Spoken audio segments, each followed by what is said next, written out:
علی تیرے ہی نور کے صدقے اللہ نے کائنات کو منور کیا ہے.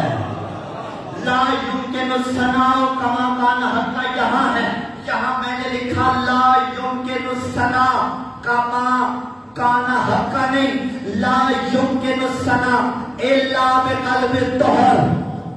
اے علی تیری ثنا وہی کرے گا جس کے شجرے میں کوئی خرابی نہیں ہوگی. اب چوتھا مصرع سنبھالیے گا، اور چوتھا فارسی کا یہ ہے کیا ہے کیا ہے بادت نبی بادت خدا بزرگ تو ہی قصہ مختصر، فقط اس کو ذہن میں رکھیے گا، بادت خدا بزرگ تو ہی قصہ مختصر، پہلے خدا پھر نبی. اب میں بتانے لگا ہوں نبی کے بعد کون آتا ہے. یا حیدر کرار یا منتہا کرم من نور کا جلیل لقد زین الدہر لا یمکن الثناء الا بقلب الطہر. بادت نبی بزرگ علی قصہ مختصر.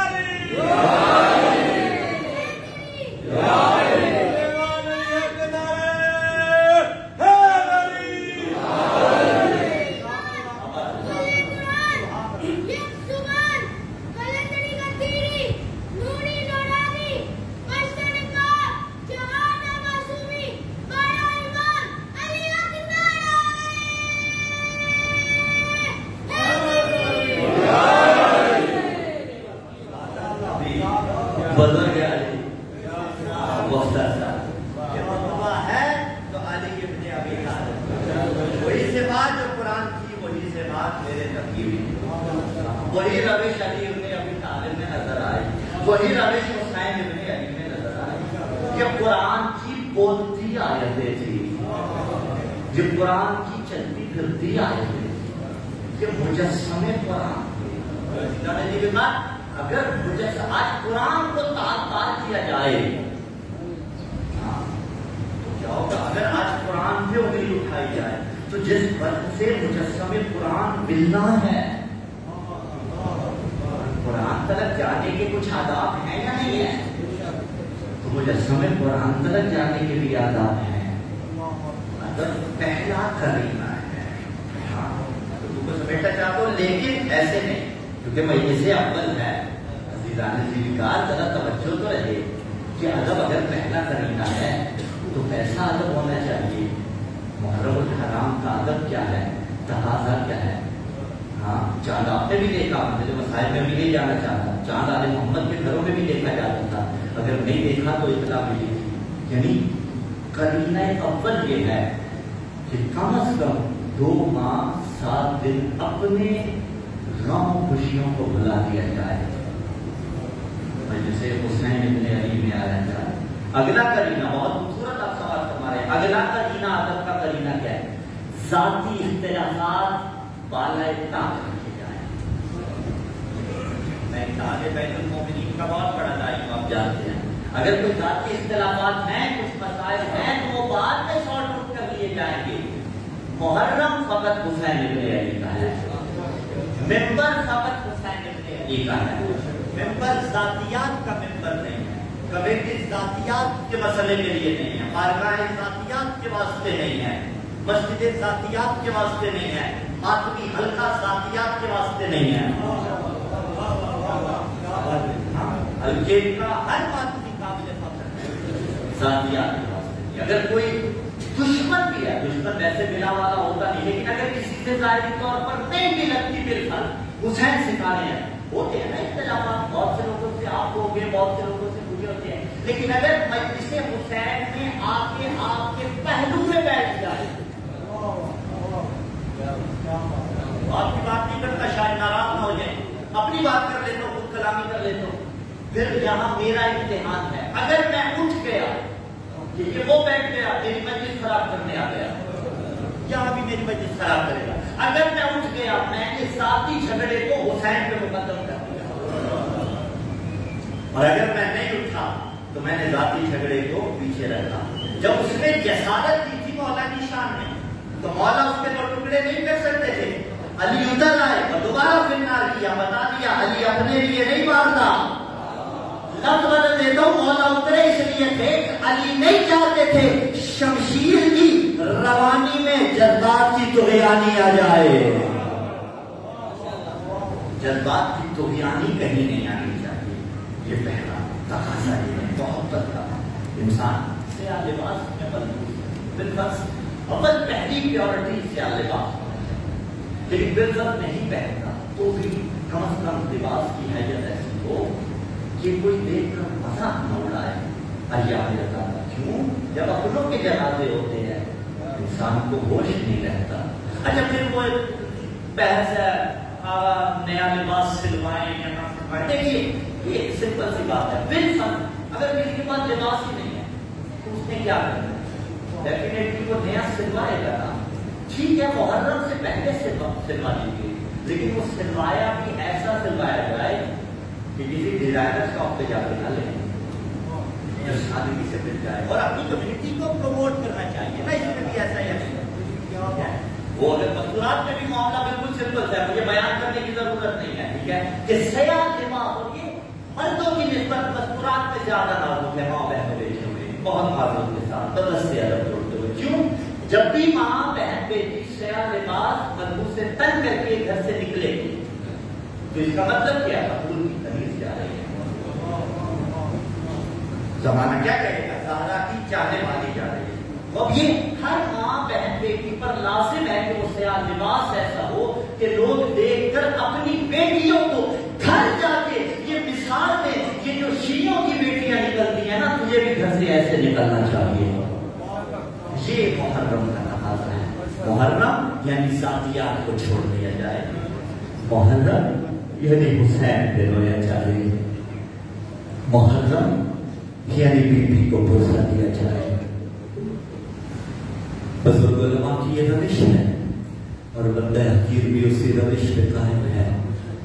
یکم محرم کو میں نے اب تک حد الامکان زندگی میں کوشش کی یکم محرم کو مدینہ روانگی نہ پڑھوں. مدینہ روانگی کوشش کرتا ہوں میں 2 محرم کو پڑھوں، یا اگر چاند رات کی مجلس ہو تو یکم کو پھر پڑھتا ہوں. لیکن پہلی مجلس کی پہلی مصیبت میں اس کی پڑھتا ہوں جس کی عمر فقط 18 سال تھی اور روئی اتنا وہ بی بی اجر کو بدلنا کہ روایت کو کہنا پڑا البکاؤن خمسہ، رونے والی 5 ہستیاں ہیں. روایت کے الفاظ پہلی ہستی حضرت آدم اتنا روئے کہ بلا تشبیہ رخساروں پہ کڑے پڑ گئے تھے شوق جنت میں، جنت کی وجہ سے. دوسری رونے والی ہستی یعقوب نبی بیٹے کے فراق میں روتا رہا. دیکھو گے اے یعقوب بیٹے کے غم میں رونا اور ہے، بیٹے کا لاشا اٹھانا اور. اجر کو اللہ. تیسرے یوسف نبی یعقوب کی جدائی میں روتے رہے. چوتھی ہستی کو ابھی چھوڑنا ہوں، پہلے 5ویں ہستی پڑھ رہا ہوں اس لیے کہ 4 ہستیاں مرد ہیں، چوتھی ہستی مستور ہے، 5ویں ہستی میرا اور آپ کا غریب امام کہ اگر کھانا سامنے آتا مولا رو پڑتے. اجرک اللہ. پانی سامنے آتا رو پڑتے، قصاب کو دیکھتے رو پڑتے. اجرک اللہ. اللہ یہ 4 ہستیاں جو روئی یہ مرد روئے، ایک جو روئی وہ مستور ہو کے روئی.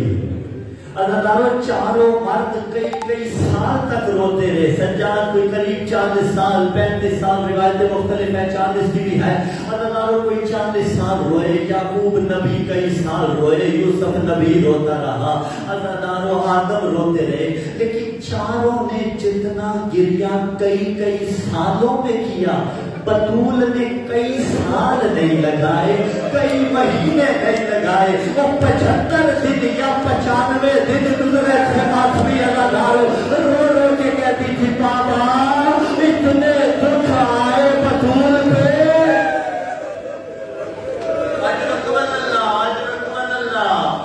یہ وجدہ حسین ابن علی کا ہے، سینوں میں غم لو انہا صبت علی الایام سرنا لہا لہا. عزیزانو مجھے اس جملے کی تفسیر میں مولا کا فرمان یاد آیا. بی بی نے کیا کہا کہ اتنی مصیبتیں آئی، اگر دنوں پہ آتی سیاہ راتوں میں دن تبدیل ہو جاتے. کیسے دن تبدیل ہوتے؟ ایک مولا امیر کا فرمان ہے. فرمان مصیبت میں نہیں ہے لیکن آپ نے مصیبت سے جوڑنا ہے. تیرے میرے مولا فرماتے ہیں غم آدھا بڑھاپا ہے. اچھا اللہ جو سمجھ گئے ہو. علی بادشاہ فرماتے ہیں کسی کو اللہ نہ کرے غم لاحق ہو جائے نا، وہ بڑھاپے سے پہلے بوڑھا ہو جاتا ہے، اس کے بعد بڑھاپے سے پہلے سفید ہو جاتے ہیں. اب سمجھ میں آیا عمر 18 سال تھی بیوی کی لیکن دیواروں کا سہارا لے لے کے چلا کرتی تھی.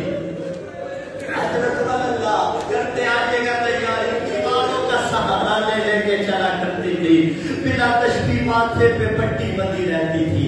عزیزانو ایک جملہ کہوں، پیغمبر نے بشارت دی تھی نا، بی بی کو بتایا تھا نا اس روایت کے تحت ایک قوم ہوگی جس کے بچے حسین کے بچوں پہ روئیں گے، جس کی عورتیں حسین کی عورتوں پہ روئیں گی. میں ایک جملہ کہوں، بی بی کو حسین کی ولادت کے وقت ہی پتہ چل گیا تھا حسین بے غور و کفن شہید کیا جائے گا.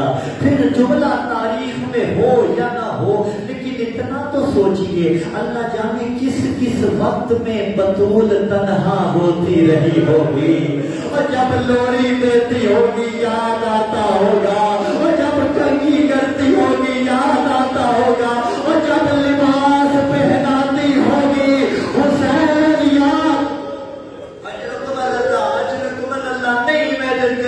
نہیں درک کر سکتے راداروں میں اور آپ کبھی اس منزل کو، لیکن کچھ نہ کچھ کوشش تو کرنی ہے نا. ہاں راداروں بی بی نے کہا پاپا اتنی مصیبتیں آئیں، اگر دنوں پہ آتی سیاہ راتوں میں تبدیل ہو جاتے. اور جب بابا آگے آیا تطہیر پڑتا تھا تب دن تھا، جب بدبختوں نے آگ لگا دی تب رات آ گئی. اور عزیزانو جتنے حاجی بیٹھے ہوئے ہیں یا جو کسی نہ کسی عرب ملک کا سفر کر چکے ہیں وہ جانتے ہیں آج عرب کے ان ممالک میں جو پرانا لکڑی کا دروازہ بنایا جائے نا اس طرز پہ اس کی لوہے کی میخور ہوتی ہے، میری تمہاری لوہے کی میخور ہوتی ہے. اتنی درجنوں میخیں بنے، کم از کم 1 درجن میخیں ہوں تو وہ لوہے کی ایک میخ بنتی ہے. اب جو نہ سنبھالنا عزیزانو جلتا ہوا دروازہ تھا، لوہے کی ایک میخ نے سورہ کوثر کو زخمی کیا. بات بھی عزیزانو اگر بدور کا دروازہ نہ جلایا جاتا وہ شام غریبا خیام کو کرتے آنا تیاری، دیتے آنا پرساد. افتخار آل صاحب کو خدا سلامت رکھے. ان کے مصرے ہے کہ دلیل بیعت فاسق روا رکھی گئی تھی، مدینے میں بنائے کربلا رکھی گئی تھی. کون سا مدینہ؟ جس مدینے میں بطول کے گواہ جھٹلائے گئے، جس مدینے میں بطول کے دروازے پہ آگ لگائی گئی. عزیزانو بلا تشبیہ ادھر جلتا ہوا دروازہ، پیچھے دیوار، درمیان میں بی بی تھی. دل دکھے تو معاف کیجیے گا، روایت سخت ہے لیکن ہے حقیقت. جب اس ظالم نے اپنی نجس ٹانگ دروازے کو ماری نا، بطول دروازے کے پیچھے تھی، یہ لشکر اوپر سے گزرتا رہا. اللہ گزرتا رہا. اور عزیزانو جب گھر میں داخل ہو گئے اور بیٹھیوں والوں اللہ تمہیں آباد رکھے، کہ ظالم کہتا قریب تھا میں واپس آ جاتا.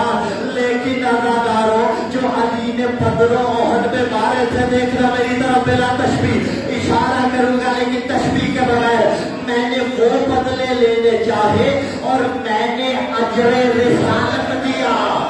اس لائن نے کیا اجر رسالت دیا؟ اور بطول کے چہرے پہ تماچا مارا. اگر سیدہ کو تماچا نہ لگتا حسین کی سکی